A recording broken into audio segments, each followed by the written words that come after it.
Maybe it's the way they hum songs that they shouldn't know, or stare into the corner of a room just a little too long.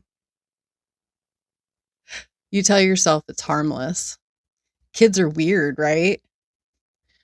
But tonight, my stories might make you think twice before tucking them in. After all, kids can see things adults can't, and some of those things don't want to be seen. Welcome to Awfully Grim, where bedtime stories don't end in happily ever after. Tonight's first story comes from the subreddit Short Scary Stories. This one's titled Echo. The first time Finn repeated something that hadn't happened yet, I dropped my mug. He looks so peaceful now, he said from his crib, voice small, clear, precise. I hadn't spoken the words yet, not ever. The specialist called it echolalia, a developmental delay where the child mirrors sounds instead of creating them. I called it adorable. Finn was 3. Everything he said was a perfect echo. Hot coffee, please, if a stranger ordered nearby. Love you too, if I hung up the phone.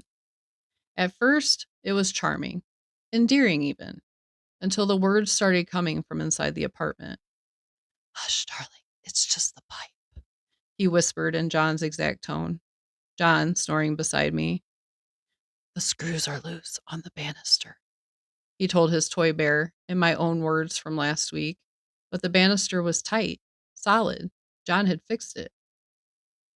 I began recording him at night, notebook beside the crib, listening for patterns. His voice wasn't random, it was chronological. The apartment itself was speaking through him. Last night, I left a digital recorder by the crib. My hands shook as I pressed record and went back to bed. The first hour passed with only Finn's soft breaths. Then came a scrape, wet and dragging, across the hardwood floor. A grunt, low, deliberate, too close to be anything outside the nursery. I froze the playback. Finn slept, his tiny chest rising and falling like it had for 3 years. Then his voice came, calm and unnerving. No, Finn, let go of the wire. My stomach dropped. The tape captured a muffled struggle, a dragging, a crack, electric, final. I fast forward. 45 minutes of silence followed. Then soft, unmistakable, Finn's voice again. He looks so peaceful now. I froze. My breath caught. My hand hovered over the recorder.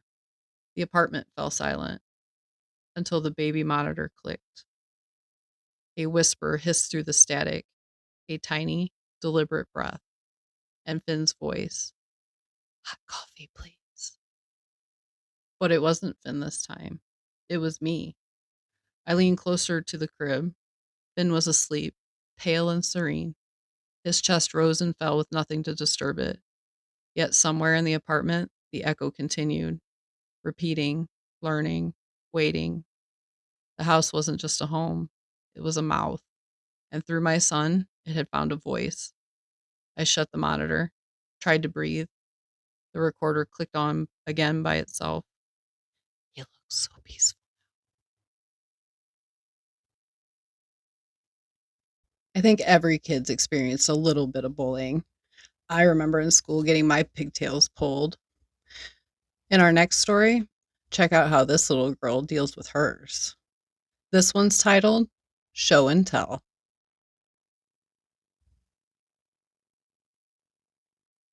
It was Monday morning at West Knob Elementary. In one of the classrooms, a few minutes after the first bell rang, the lights flashed a few times in succession. Within an instant, what had been total pandemonium was substituted with perfect order. In 1986, every first grader knew exactly what the flashing lights meant. Be seated, be quiet, be on your best behavior, because Mrs. Beck had entered the room and she would sanction no unruly behavior. The hickory paddle, which hung between the alphabet banner and the chalkboard, served as a clear reminder of this irrefutable truth. 3 months earlier, Chloe March learned this the hard way. It was her first day of class in a new school, and as the other children scuttled to their seats at the warning of the overhead lights, She continued at play. Her arms were fully extended airplane style while she spun herself in little circles, eyes shut and laughing. Her frivolity ended the second her head was jerked back by an assailant. Someone had a hold of her ponytail and was pulling her toward her desk by it. Chloe stared up through teary eyes at her attacker. A 1,000-foot tall teacher with iron gray hair and an ugly scowl glared back down at the little girl. That will be enough of that behavior, young lady. The teacher huffed and slapped her hand down on Chloe's desk. I don't know what sort of conduct your teachers tolerated where you came from, little miss, but rest assured that I expect proper decorum from my students. When it's time for class to begin, you're to be seated, looking forward, and quiet. Do we understand one another? Chloe's head hurt from where the teacher pulled her hair and dragged her, but being made a spectacle in front of the entire class, that was a special kind of pain. So she submitted no reply, but sat in defiant silence. I asked you a question. Answer me. Chloe's face was red as an October leaf. She balled up her little fists, relaxed them, and then repeated the process. She wanted to shout for all to hear, but her boiling anger only allowed for a whimper. I don't like you, she said. It was enough. Mrs. Beck knew she had a problem with this one, and problems left undealt with grew into even greater problems still. Chloe learned all she needed to know about her new teacher that day, and about the plank of wood that hung above the chalkboard. Now, 3 months later, Chloe sat in her seat. She was quiet, with both hands folded gently on top of her desk. She'd been seated long before any of the other students, but from time to time her eyes gravitated to the little pink book bag sitting on the floor by her desk, and she would smile. For the first time since moving to West Knob, she was excited for the school day, because they were about to do show and tell. As Mrs. Beck clopped by Chloe's desk, she barked at her. Get that bag out of the aisle before someone trips over it. Chloe lifted the pack and put it on her desk. Book bags go in the closet, Miss March. You know that. My show and tell is in here, ma'am. You'll refer to me as Mrs. Beck, not ma'am, the teacher said, taking her seat at her desk. And book bags go in the closet. You can get it when it's your turn to present. Now do as you're told, or you'll spend show and tell in the corner. Yes, ma'am, Miss Beck, Chloe said, then ambled over to the closet. And because you've disrupted class, and because you're making us all wait on you, you'll stay inside first recess. Chloe's classmates giggled at this, but were hushed by their teacher, who rapped her knuckles on top of her desk, just like a judge banging a gavel. Chloe didn't protest. She couldn't afford to. She knew what would follow if she tried. So the little girl hung the backpack on a vacant hook and returned to her seat in quiet obedience. Mrs. Beck sorted papers atop her desk into a tidy pile and surveyed the class, then started roll call. The student named would stand, say, here, and remain standing. Chloe didn't understand the tradition. The class consisted of only 13 students. Surely Mrs. Beck could tell at a glance whether or not any of them were missing. When all were accounted for and standing, their teacher led them in the Pledge of Allegiance. Chloe thought it would never end, but at last came the closing words as she knew them, with liberty and justice for all, whatever that was supposed to mean. When the students sat back down, Mrs. Beck stood at the front of the class and addressed them. Today we'll start first period by presenting your show and tell. Do you remember what your theme should be? Yes, the students answered in a synchronized and sing-song voice. What is the theme of today's show and tell? Mrs. Beck asked, and a few hands raised tentatively. She called on Brian Banning, the boy who sat directly behind Chloe. Brian liked to flick Chloe's ears, and sometimes he would shoot gooey paper balls at the back of her head through a straw, but only when Mrs. Beck wasn't watching, of course. Thanks to those antics, in conjunction with trying to stick up for herself, Chloe was inevitably the one who would get punished. It wasn't just Brian who picked on her, though. All of the first grade class teased her and called her Grody instead of Chloe. They all laughed at her when Mrs. Beck disciplined her. But Chloe was confident that all of that would change after today. Show and Tell's theme is family and me, Brian answered. That's right, Brian. So your presentation should have connection to both you and to one or more of your family members. The teacher returned to her seat, then said, All right, let's get started. Jamie Allen, you're first. Step to the front of the class, please. Jamie came forward with a framed photograph. She rambled on about her trip to Disney World with her parents, the Haunted Mansion, and having her picture taken with her favorite princess, Cinderella. Brian came next. He carried a baseball bat that was almost as long as he was tall. He told all about his trip to Busch Stadium the previous summer with his dad.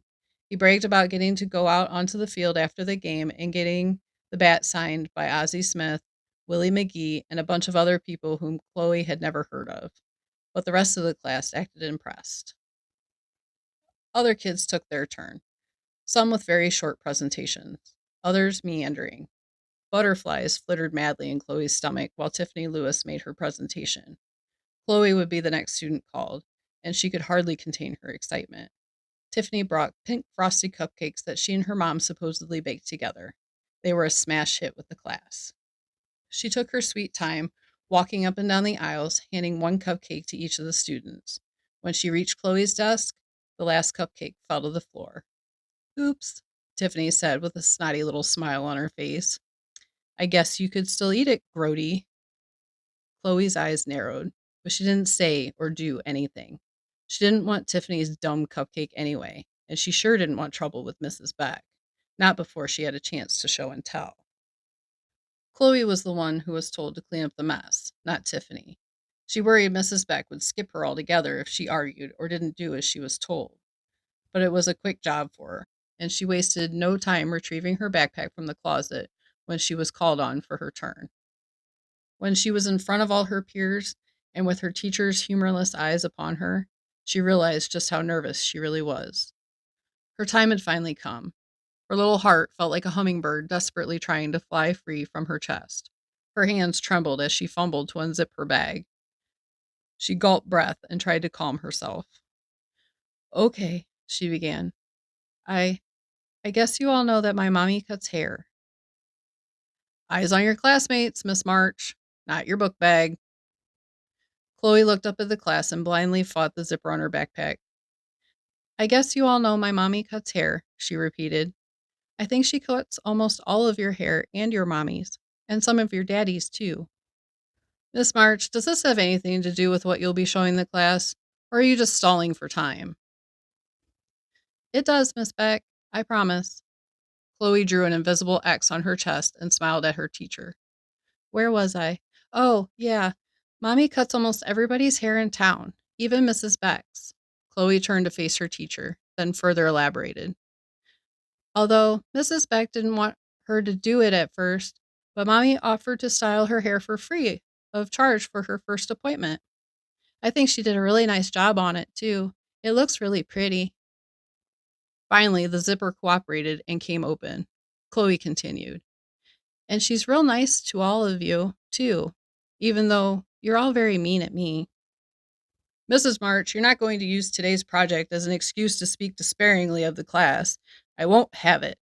Now, did you bring something for show and tell or not? I did, Mrs. Beck. And I wasn't trying to despair anyone. Honest. Chloe turned her attention back to the class. You all knew Mommy did that, but I bet you didn't know she also collects and reads old books. Really old. And she learned to make dollies from one. She pulled out a crude-looking little doll from her book bag. It had a cruel face and iron gray hair. She held it so the whole class could see. 4 or 5 of the students openly laughed. Tiffany declared it the ugliest doll she'd ever seen, which garnered the laughter from the rest of the class. But Chloe was nonplussed. She held the doll in front of her with both hands and looked at it rather dreamily. I have lots of them, she said, but this is my favorite. Her name is Edna. Chloe put a strange emphasis on the name, and Mrs. Beck shot up from her seat so fast that her chair rolled backwards and smashed into the wall. Nobody, not even other faculty, had the audacity to use the teacher's first name. Maybe it was just a coincidence, but more than likely not. What little girl names her dolls Edna? Your time is up. Put that thing away and take your seat, Mrs. March. No, Mrs. Beck, Chloe said, self-possessed. The classroom gasped. What did you say to me? I said no, and my time isn't up. Yours is, you mean old. You mean old bitch, you. It was the first time in Chloe's life that she had ever used that word. But in that instant, it reminded her of the taste of warm cinnamon toast on a cold winter morning. The other students squealed and guffawed as the color drained from Mrs. Beck's face. Her eyes trembled in their dark sockets. The teacher stormed over to the blackboard and reached for her hickory plank with a tremulous hand. Stop, Chloe's voice rang out, and then she commanded, Sit down, Mrs. Beck. Chloe folded the doll's legs so that they stuck straight out in front of it, and Mrs. Beck collapsed to the floor with a surprising yelp. Her own legs were sticking straight out with her toes pointing towards the ceiling. You pulled my hair on the first day of class, Mrs. Beck. Do you remember that? Huh? How do you like it then? Chloe pinched the doll's hair between her finger and thumb and allowed it to dangle in midair. Mrs. Beck was lifted from the floor and hung in the air by an unseen force. Both she and the rest of the class shrieked in horror. Her hair stood straight up and was bunched in the middle as if grasped by an invisible fist. The teacher squawked and thrashed about, but to no avail. None of the children left their seats. They were, all of them, petrified as they watched in terror and disbelief the events that transpired. Mrs. Beck's eyes rolled around like a crazed bull's until, at last, they fluttered shut when she fainted and her head fell limp. Chloe let go of the doll. Both it and her teacher crumpled to the floor. Chloe turned to face her schoolmates. I have lots of dollies, one for all of you at least, so you better be nice to me. With that, Chloe smiled a sweet little smile and said no more. Chloe March showed her teacher and all of her classmates just what she, with her mother's help, was capable of that day. She told them to stop mistreating her, or else. They saw. They listened. So which childhood fear did you have? The monster in the closet or the monster under the bed? The next story is called The Man Under My Bed Helped. When I was 6, I was terrified of the dark. But more specifically, I was terrified of what might be under my bed. I used to run from the door and leap into the bed so nothing could grab my ankles. You know, kid stuff. Except one night, I didn't jump far enough. Something caught me. Fingers, cold and gentle, wrapped around my ankle, just long enough to stop me mid-leap. I screamed. My parents came running. But of course, nothing was there. Just a dusty floor and some stray socks. After that, it kept happening. Not every night, just sometimes. Always right as I was climbing into bed. A cold touch. Never hurting me, just holding me there. I started whispering to it. I don't know why. I think I was lonely. I told it about school, my annoying brother, what I had for lunch. I named it Oliver. I started leaving a corner of my blanket hanging over the edge of the bed, like an invitation. And after a while, I wasn't scared anymore. Years passed. I grew up, moved bedrooms. The touches stopped. I figured I had outgrown my childhood fear. Then, a few nights ago, I was walking back to my apartment late after a shift. The streetlights were flickering. I passed a guy on the sidewalk. He was walking weird, dragging one leg. Something felt off. I picked up my pace. Then I heard him following. I started to run. So did he. I got to my building, practically fell through the door, locked it behind me, and ran to my room. I was shaking, heart pounding. Couldn't even bring myself to turn the lights on. I sat on my bed, trying not to cry. And then, I swear this is true, I felt it. A hand. From under the bed. Just a small, cold squeeze around my ankle. Like it was saying, "You're okay. I'm here." I slept like a baby that night. Did you have an imaginary friend growing up? What was their name? Where did they come from? That's the question. Where do our imaginary friends manifest from? Our next story is called The Brother I Never Had.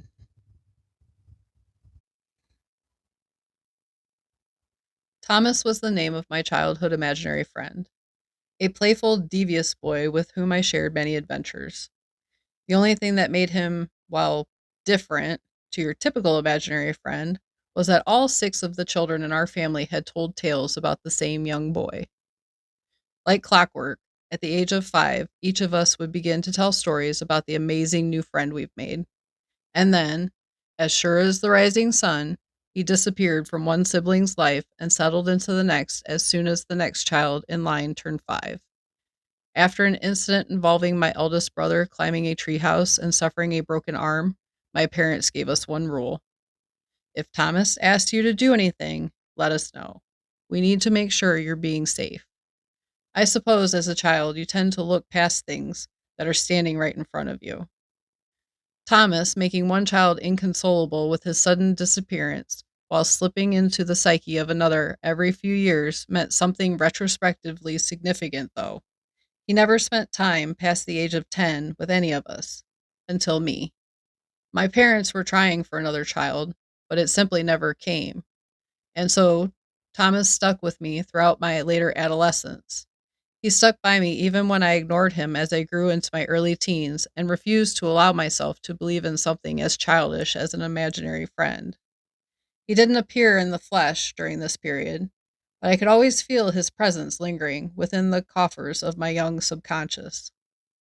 I was approaching adulthood when I found myself thinking of my old friend as the perceived responsibilities of my late teens life weighed heavily upon me. I wanted companionship, and as I lay on the ledge outside my bedroom window and longed for my Thomas, he stood before me like he'd never left. Either I was losing my grip on reality, or this was no imaginary friend. Gazing into his deep blue eyes, I could see something that had passed me throughout my younger years. It was as if a filter had been lifted, and a sadness of incredible proportions peered back beyond that devious, joyous exterior I've always known. And he knew I'd seen it, because he spoke the first words I'd heard from him in many years. Concise, devastating. Please help me out. His bony finger pointed to a patch of grass in the backyard. I spent hours digging until each outward flick of dirt revealed more of a forlorn wooden box. Inside, the remains of a young human lay bare. Cold, empty wood surrounding an existence prematurely snuffed out. My parents never revealed why they did what they did, and Thomas disappeared from my life that same night. I pray he is finally at peace. So here's to Thomas, the brother I never had, yet knew tenderly nonetheless. Children grow up so fast, unless, of course, something gets to them first. Maybe tonight's stories remind you that innocence isn't armor, it's bait. Thank you for spending the night here with me in the dark. Sleep tight, my dear Grimlings. Keep your nightlights on and your children close.